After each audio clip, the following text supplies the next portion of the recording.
Hello guys, good morning. Mayroon tayo ngayong dinala sa akin na turtle guys. Bali ito ipare-repair sa akin. Malalaki na yung butas guys. Ito guys, tapos bali kahapon lang to guys dumating.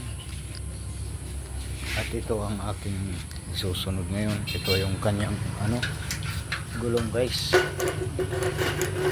Ano to guys? Sobrang disalign na. Ayan guys, so tabingin na siya.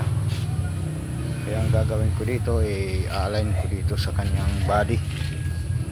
Itong turtle sa itong gawa siguro sa kato kasi ibang style ito guys. Ayan guys, tapos maiksi yung kanyang handle.